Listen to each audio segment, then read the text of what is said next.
Messieurs, dames, bonjour, bienvenue sur Ta mère la butte.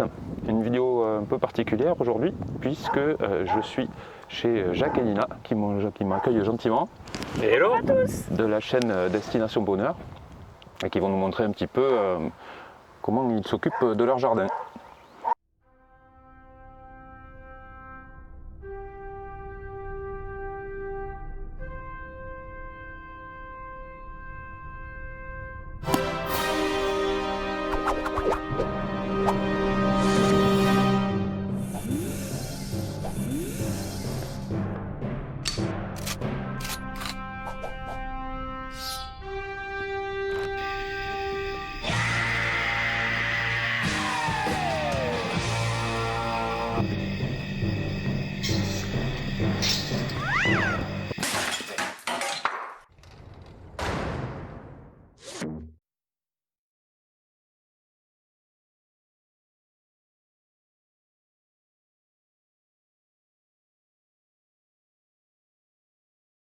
Alors on est quasiment voisins, mais on s'est rencontrés pour de vrai via nos chaînes YouTube, via nos chaînes YouTube respectives.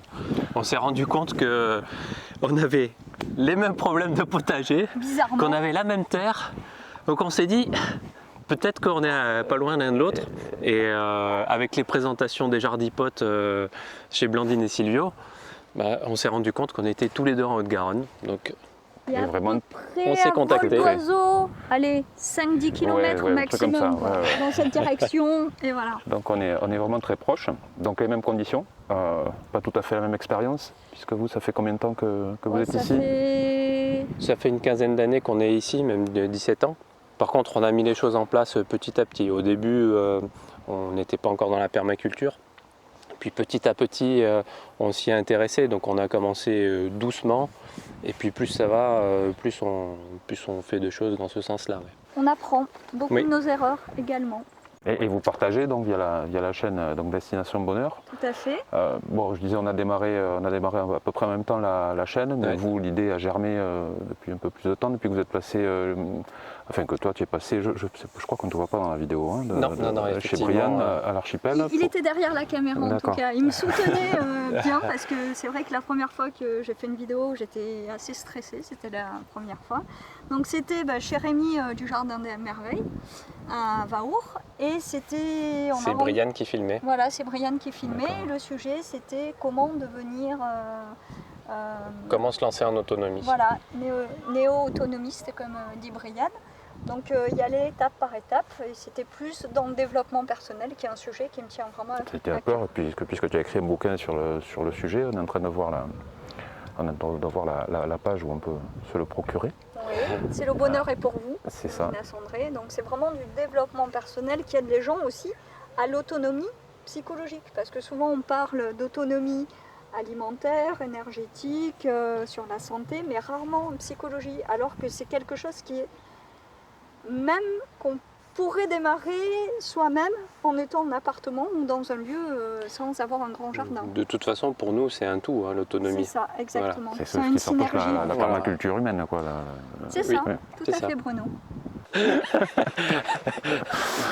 Oui, on rigolait parce que vous, dans la catégorie des youtubeurs perma, il y a une échelle, et vous êtes dans la catégorie clairement bisounours. Ouais. Qui va et même la preuve. Sur bisounours. C'est une échelle qui va grosso modo de survivounours à survie fasciste, hein, c'est ça à peu près. Bisous Alexis. Ouais, hello Alexis. Donc déjà pour être tout à fait transparent, puis de toute façon vous allez vous en apercevoir parce que les tenues vestimentaires ont changé. La visite à proprement parler du terrain, on l'a faite il y a 3 semaines à peu près. Oui. C'était l'été. Oui. Et maintenant c'est l'hiver. Voilà, on était en short. Voilà. À Toulouse, il n'y a pas de transition. On est un peu binaire, ça passe de l'été à l'hiver directement. Donc pour commencer, avant de planter les choses, il faut les faire pousser. Et vous avez donc une véranda qu'on voit un petit peu derrière, je pense. Ouais. Une véranda que vous avez complètement réhabilitée en serre à semis, ou quasiment en fait. Exactement. Alors pour nous, ça sert à tout. C'est-à-dire que c'est la serre à semis. Ça nous chauffe aussi la maison dès qu'il y a un rayon de soleil. Parce qu'elle est plein sud. Et puis c'est un endroit sympa pour vivre parce que nous on aime bien prendre nos repas là. Parce qu'il y a des plantes tout autour. C'est bien vitré, on a le soleil et c'est très agréable. Il y a du basilic. de la vigne, des choux, des élaïnus, de la menthe. Ici, on a du gros thym. Là, arrosage de l'aloe vera avec amour. Encore de l'aloe vera. Et un beau géranium contre les moustiques. Et juste là, un petit géranium. Alors, première zone, c'est où il y a tous les semis, où c'est la pouponnière. Et ici, après, c'est la zone de transition qui permet entre la véranda et avant de les planter à l'extérieur, qu'elles se renforcent avec le soleil et la pluie et le vent, avant de les planter directement. Ouais, ça, Parce que sinon, elles sont trop fragiles. Ça, c'est des compressions. Quoi. Ouais, exactement. Et pareil, arrosage avec amour. Postage d'endurcissement. Donc vous faites entre autres pas mal de plantes comestibles et plantes médicinales. Tout à fait. Alors la dernière vidéo elle est consacrée à ça, la partie médicinale. Si j'y arrive, elle devrait s'afficher par là ou par là, je sais pas faire. À gauche. Donc Par là. Voilà, grande réussite de l'année. Donc en fait j'avais vu une vidéo sur une jeune fille qui faisait plein de fleurs et de plantes pour ses tisanes. Du coup, ça a été super inspirant pour moi. Et cette année, j'ai acheté des graines et j'ai testé. Et ma foi, il y a tout qui a pris. Ce sont que des fleurs comestibles. Voilà. Donc il y a cosmos, du zinnia. Là, j'ai mis du basilic cannelle probablement. Donc du shiso aussi, qui est, je sais pas si vraiment c'est une fleur, mais voilà, ça se mange aussi, c'est comestible. La gastache chamisée. Ici, des œillets. Voilà, c'est... Et tout a pris et c'est magnifique. Voilà, au niveau du vraiment. sol, là, tu as préparé le sol Alors, comment j'ai fait? En fait, chaque année, je mettais l'herbe de tonte ici. Et là, tout simplement, j'ai enlevé l'herbe, j'ai enlevé les herbes, le chiendent et tout ça. Et en fait, j'avais fait tous mes semis dans la serre.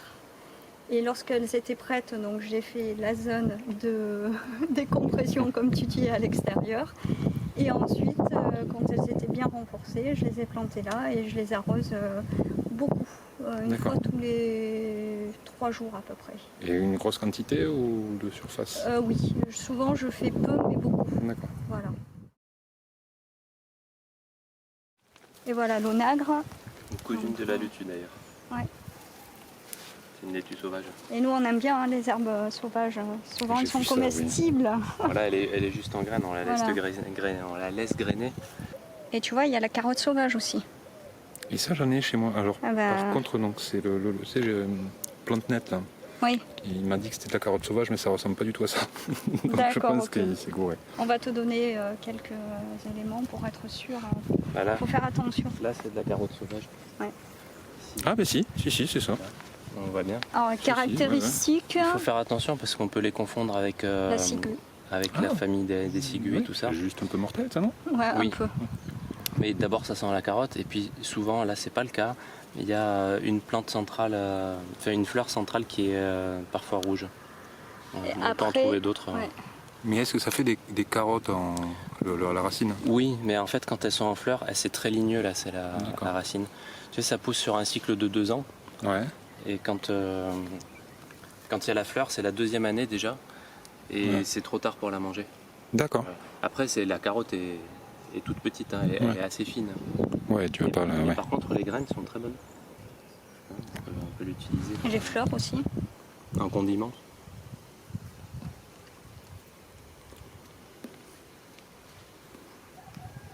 Donc les pas fleurs mal. aussi se mangent. Et voilà. Un petit goût de fenouil. Il y a Un une peu, autre ouais. caractéristique, c'est que ça se ferme. Tu vois, tu as les graines Ouais, et ouais. ça se ferme Ouais. Alors que la ciguë reste en ombelle. en ombelle. Ouais. Ah, moi, je suis pas très. J'ai pas de connaissances en tout ce qui est plantes sauvages et comestibles, mais ce que je me demande toujours, c'est apparemment il y a finalement assez peu de plantes qui sont pas comestibles. Mais il y a le côté comestible, le côté bon. Oui. Tu peux avoir un truc qui est comestible, mais qui est pas bon goût, quoi. Alors il y a des goûts qui s'apprennent aussi. Hein. Ouais. Ouais. Parce qu'il y a beaucoup de plantes sauvages et comestibles qui sont amères. Et donc c'est des goûts vers lesquels on va pas spontanément. Ouais. Mais au fur et à mesure qu'on les consomme, finalement on les apprécie de plus en plus. Et nous, on aime beaucoup, par exemple, toutes les salades, les cousines de la laitue, elles sont largement plus amères, comme le laitron, la chicorée, tout ça. Mais moi, j'adore. Personnellement, je préfère ça même à la laitue. Et il y a une petite vergerette du Canada où on a fait une vidéo là-dessus qu'on peut manger ou en salade ou en soupe. Ouais. Tiens. Mais voilà. Ouais, mais il y a clairement une... Ah oui, c'est pas mauvais, ouais. Ouais. Il y a toute une connaissance. Il y a un côté à avoir. poivré quand elle est crue comme ça, qui disparaît quand elle est cuite, mais elle est très bonne cuite aussi. D'accord. Souvent, en fait, les gens ils passent à tondeuse et ils se rendent pas compte de toute la richesse. Je filme de très très près, c'est très intimidant. C'est toute la richesse qu'on a, mais en fait, c'est la connaissance qui nous apporte la richesse. Ouais. La connaissance en soi aussi. Enfin, tout ce qu'on apprend via les livres et tout ça, quand on le sait, on a un regard complètement différent sur la nature. Mais moi, je vais pas oser, si tu veux. Je vais voir une vidéo ou un bouquin où ça me dit ça, c'est comestible. J'en suis pas sûr. Il faut l'expérience. C'est ça, voilà, je pense. Il faut analyser. C'est pareil, où tu as ton genou, c'est du plantain. La fleur jaune ou Non, ici. La feuille, Bon, c'est un peu sec. Elle est un peu grillée là, parce que... Voilà. C'est du plantain lancé au lait. Donc on peut le faire en soupe, en salade. En cru aussi? Oui, mais c'est pas très bon cru. C'est assez amer. C'est trop tard, je l'ai dans la bouche même. Non, c'est juste peu intéressant en fait, cru. Alors que je suis un peu dur, ouais. Ouais. Alors tout ça, c'est des plantes comestibles, mais j'imagine que c'est beaucoup aussi des plantes mellifères. De toute façon, la plupart des plantes sont mellifères. Et si c'est pas pour les abeilles, c'est aussi pour les insectes. Parce que parfois les abeilles préfèrent certaines fleurs, et parfois ce sont les bourdons qui les préfèrent, parfois c'est les abeilles sauvages. Donc pour nous, peu importe, elles sont toutes mellifères, ou elles apportent toutes quelque chose à quelqu'un ou quelqu'un. Je faisais allusion à ça parce que c'est une très habile transition pour dire que vous avez aussi des ruches, enfin plus qu'une maintenant, oui. Mais vous faites également votre miel. Oui. Alors, le miel, pour nous, d'abord c'est très agréable, c'est assez fascinant de voir les abeilles rentrer, sortir, de voir tout ce qui se passe dans une ruche, c'est juste incroyable. Et ça met de la vie dans le jardin, nous, on aime beaucoup tout ce qui vit, tout ce qui passe. Et puis ça nous donne du miel, c'est agréable. Et en plus ça pollinise tout le jardin. Donc, sans compter que je trouve que c'est hyper agréable parfois de se poser devant la ruche. Rien que l'odeur. L'odeur et de les observer, c'est une sorte de méditation quelque part. Ça apaise vraiment. Et puis on apprend beaucoup à les voir. Elles ont des comportements différents. Les fourmis aussi, je trouve. Les fourmillards, c'est très agréable. Oui. Bon, ça fait, au niveau du miel, c'est quand même globalement moins productif. Mais donc vous avez aussi des poules. Oui, on a 3 poules. Donc Cracotte, la poule noire, Dina et Touzette, qui sont 2 sœurs qui viennent du Vercors, qu'on nous a gentiment offert. Et qui sont, ma foi, en pleine forme. Allez ma belle. Il y a Bruno qui est venu nous voir. Je suis une poule gourmande et je suis toute belle. Tu vois, elle est bien en forme. Elle a la crête bien rouge. Et puis elle est pas... Oh, elle est adorable. Et puis elle a refait son plumage cet été. Ah, bah tu ne me connais pas? Allez, ma belle. D'accord. Elle a dû déjà bien manger. Non, mais elle a la grosse tête, c'est tout. C'est ça. Elle m'a cracotte. Allez. Non, bon, elle a dû parce que déjà si elle bien revenait manger. te voir, c'était très vexant quand même. Voilà notre fameuse star de la maison, notre Cracotte. Elle m'a cracotte. Tu dis bonjour à Bruno. Elle est toute belle. Tu vois, elle est en bonne santé. Regard caméra et tout, c'est une professionnelle en fait. Ouais, c'est ça. Donc voilà le poulailler avec nos poulettes de luxe. Donc on a vu Cracotte. Voilà, ça c'est ma petite Touzette. Salut. Salut ma Touzette. Et elle est en train de couver. On va pas la déranger longtemps. Non. Et tu vois, j'utilise des poêles. Comme ça, c'est hyper pratique pour nettoyer le poulailler. Ah bah oui, du coup. Et il nous faut 1 minute. Et là, je vais te montrer, j'ai une plaque là, amovible. Jacques qui va enlever. Voilà. Ah ouais, du coup, ouais. Comme ça, on met de la terre dedans. Et c'est facile avec la terre. On éjecte un peu le liquide, enfin tous leurs déchets. Et puis les parasites partent avec. Mais moi j'ai envie de m'y mettre aux poules, mais j'ai envie de construire le poulailler aussi. Donc, on va te donner plein d'astuces, plein de choses. Et après j'aimerais bien avoir des poules de réforme, le principe. Alors on a des amis qui ont eu des soucis parce que je pense qu'ils leur donnent des produits qui les forcent à pondre. Ouais. Et ils ont eu des poules de réforme qui étaient tellement épuisées qu'elles ont mis 1 an avant de repondre. Ouais, après, moi, tel que je vois le truc, c'est théorique, hein, c'est que c'est des poules qui vont te donner beaucoup moins d'œufs, mais du coup, ça te permet d'avoir plus de poules qui, au final, te donneront plus de fumier. Moi, chez moi, ça, c'est possible, oui, bien sûr.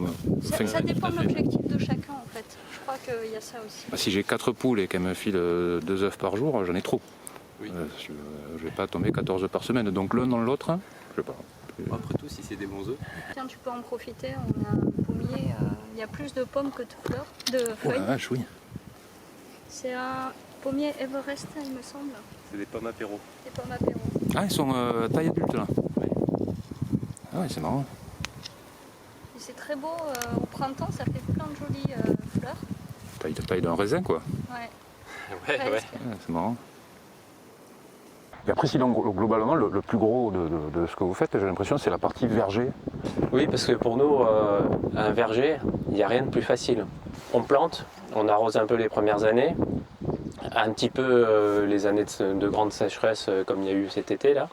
Et puis c'est tout, après c'est juste la récolte, on se promène dans le jardin et puis on voit ce qui est mûr et qu'on récolte.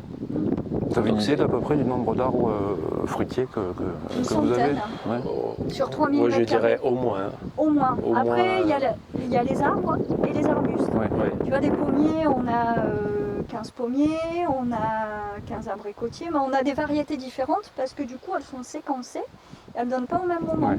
Tous les arbres que vous avez là, c'est vous qui les avez plantés ou il y avait rien. Il n'y avait rien du tout quoi. Il y avait celui-là. Celui-là parce qu'il est en partie chez la voisine. On a laissé. Et puis. Et le figuier quand même, le figuier il dépassait pas chez nous à l'époque. Le cyprès bleu a poussé tout seul. Puis on a des arbres qui poussent spontanément aussi. On a un pêcher qui a poussé tout seul, c'est un noyau du pêcher d'à côté. Et puis il y a un endroit, on va te montrer, où on a mis des noyaux. Donc là c'est une zone où on a planté beaucoup de noyaux des fruits qu'on a mangés un été. Et ça a très bien marché, une bonne partie ont repoussé.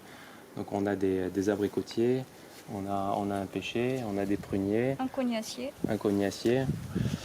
Donc il y a un peu de tout. On va en laisser certains en place et on va en replanter d'autres ailleurs dans le jardin pour qu'ils aient un petit peu plus d'espace là. Mais voilà, c'est aussi simple que ça. Hein. Et vous taillez ou un peu, pas du tout? Non, rien du tout. Ouais. On se dit que s'il a une forme comme ça, c'est pour une raison donnée. Peut-être on la connaît pas la raison. Ouais. Mais la nature elle fait rien gratuit. Peut-être qu'il a une contrainte donnée, peut-être qu'il s'adapte à un parasite, peut-être que le sol ou l'endroit est d'une certaine façon auquel il doit s'adapter.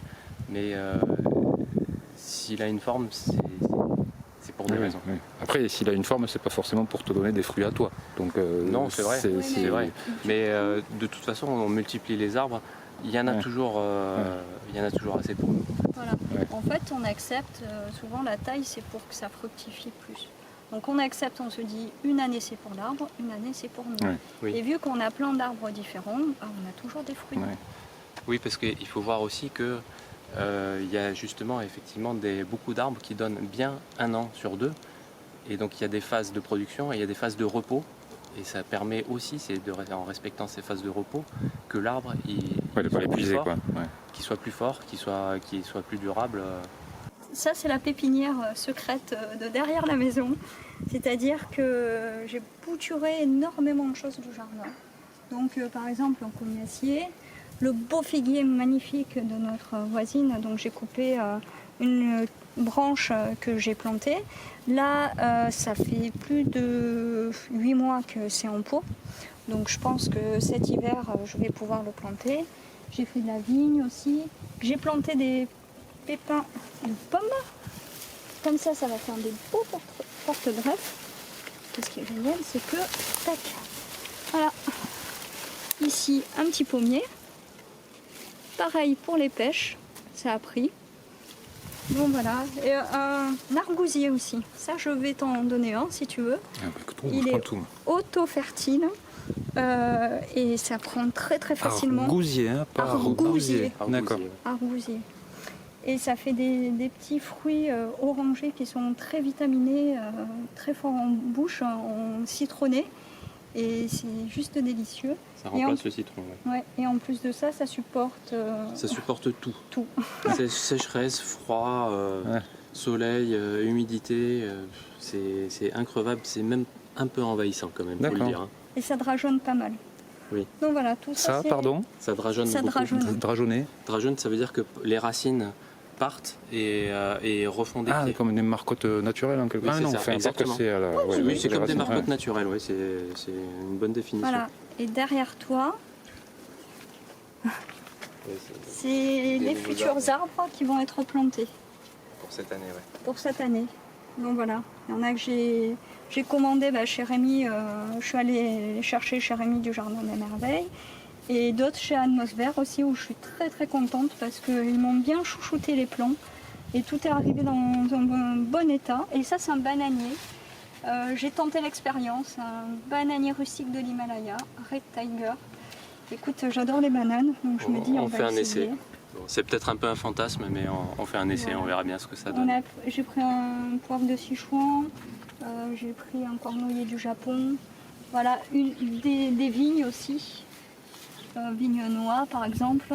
Voilà, il y a plein de bonnes choses à planter et pour nous c'est ça la richesse du jardin, c'est tous les arbres fruitiers et tout ce qui va nous donner à manger et qu'on pourra partager les surplus. C'est un peu le principe de la permaculture. Quand on a des surplus, on le partage aussi avec les gens qu'on aime, les gens autour de nous et nos voisins. Et voilà, le beau bosquet de merisiers qui ont repoussé spontanément et qu'on greffe pour y mettre du cerisier.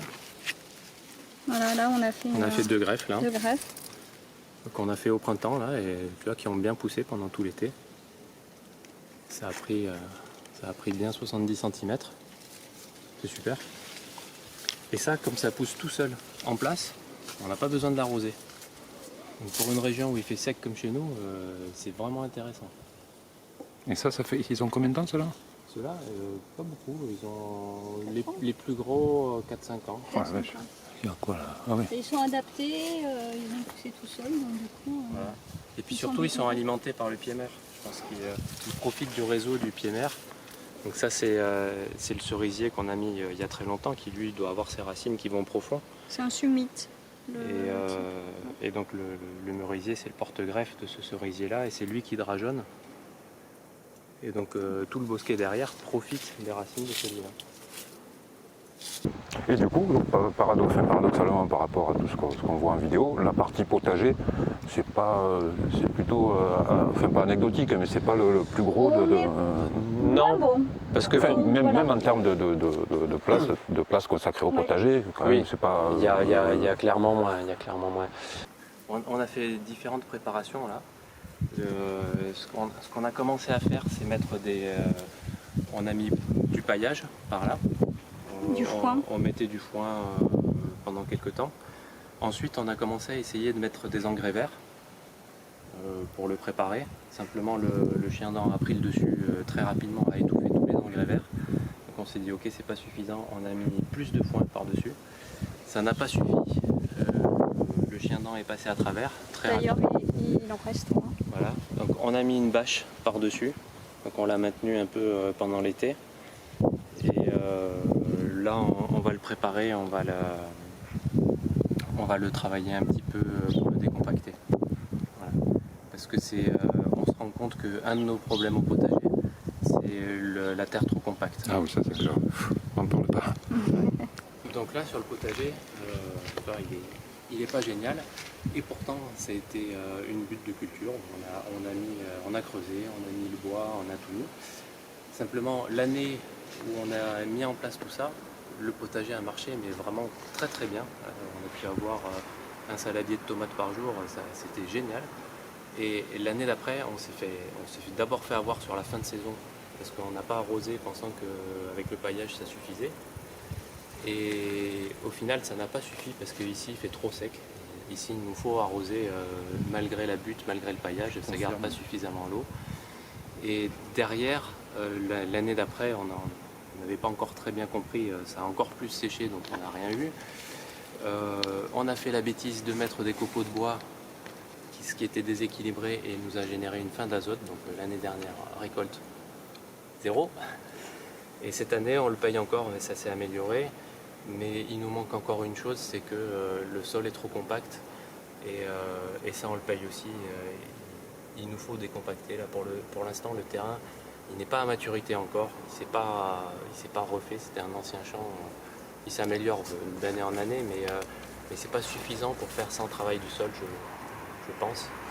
Donc il va nous falloir le bêcher un peu. Quand même. 17 ans, il n'est toujours pas prêt. Non. Moi, je pensais que le mien serait prêt l'an prochain, c'est mal barré du coup. Donc là, c'est une planche de culture qu'on a exploitée comme à la méthode Rémi Kulik. Donc on a mis du paillage dessus pour trouver un petit peu les herbes qui poussaient là pendant quelques mois. Et ensuite, on a écarté le paillage qu'on a mis autour et on a retourné un peu la terre à la fourche pour enlever les racines de chardon. Et ensuite, on a semé. Alors, on a commencé par semer à la volée. Ça a été une erreur parce que les fourmis nous ont patiemment récolté toutes les graines. On les a retrouvées au pied de la fourmilière. Avec les fourmis qui sont en train de... J'ai pas mis en ligne encore. Avec les fourmis qui sont en train de récolter toutes les graines. Donc on a refait la même chose mais en enfonçant les graines dans le sol. Et ma foi, ça part très bien là. Donc avec le sol plus meuble, ça a l'air de marcher beaucoup mieux que dans le reste du potager. Ouais, il y a un peu de tout, il y a des salades, il y a des pommes de terre, il y a des choux, il y a peut-être des... D'accord, tout mélangé à la volée. Oui, on a l'habitude de faire un peu comme ça, on met de tout, on voit ce qui pousse. Donc, Olivier, vous avez commencé à peu près il y a une quinzaine d'années. Il y a une quinzaine d'années, il n'y avait pas YouTube. Enfin, YouTube, je crois que c'est 2005. Donc, il n'y avait pas les vidéos YouTube, il n'y avait pas de bouquins, enfin, en tout cas, sur tout ce qui est permaculture, tout ce qui est culture bio et compagnie. Donc, la formation, elle se fait comment dans ce cas? Alors, à l'époque, on n'était pas dans l'esprit permaculture. Quand on a commencé ici, pour tout te dire, on a commencé ici par tout retourner, par semer du gazon, par enlever les mauvaises herbes une à une. Il y a prescription, il y a prescription. Il y a prescription, c'est bon. On a évolué depuis. Donc après, on a fait un chemin, on s'y est intéressé. On a compris que finalement, c'est comme ça que, enfin, c'est en laissant la nature faire un maximum qu'elle nous donne un maximum. C'est un cheminement en fait. Voilà, c'est un chemin. Voilà, c'est se poser des questions, se remettre en question et observer aussi. L'observation est très très importante. Et puis c'est aussi le chemin du moindre effort. Parce que nous, on s'est toujours dit, un jardin, on veut que ça nous donne beaucoup de fruits, mais on ne veut pas en être esclave. Donc on aime bien tout ce qui pousse tout seul, tout ce qui fonctionne naturellement. Voilà, là où on a le moins besoin d'intervenir, pour nous c'est plus de plaisir. Voilà, on se repose, on profite du jardin et on va cueillir tout ce qui pousse. Donc ça fait aussi partie de notre philo et c'est peut-être ça qui nous a amené vers la permaculture et vers le verger et vers cette façon de faire en intervenant le moins possible. Et puis il y a aussi l'autonomie qui nous a amené à ça, parce que très, très pour nous on a des valeurs de liberté beaucoup. Et d'autonomie. Et donc l'autonomie ça va avec la liberté, c'est-à-dire qu'on ne peut pas être libre si on est dépendant. Donc on a eu toujours envie de construire notre indépendance et notre liberté, donc ça, avec l'autonomie. Un billet de banque, ça se mange pas, d'accord? Donc tout l'argent qu'on peut avoir à la banque ou autre, déjà c'est du virtuel. Par contre, une pomme, ça se mange. Donc pour nous, la richesse, c'est pas ce qu'on a sur le compte en banque, c'est plutôt le jardin et les relations humaines aussi qui sont une richesse importante, parce que l'entraide est importante pour nous. je pense que ça va faire une très bonne conclusion bisounours. Tu peux sortir ton ours. Je ressors bisounours. Voilà, les sur bisounours. En tout cas, merci de cette visite, merci de m'avoir reçu. Eh ben, merci d'être venu. De toute façon, maintenant que je sais où c'est, Voilà, t'es le je ne bienvenu. manquerai pas de revenir. On viendra te voir, sois Tout à rassuré. fait, tout à fait. Bon, il y aura moins de choses à voir, peut-être plus de choses à m'expliquer. Mais il y a beaucoup de sujets à partager. À partager, oui. Ok, eh ben, c'est la fin de cette vidéo. Donc la prochaine, je sais comme d'habitude pas de quoi elle va traiter et pas quand elle va sortir. Surprise. Celle-là non plus, je ne sais pas quand elle va sortir parce qu'au niveau du montage, je pense que je vais avoir beaucoup de travail. Il y a des choses. Ouais. Donc c'est terminé. Salut. En tout cas, beaucoup de bonheur. À bientôt.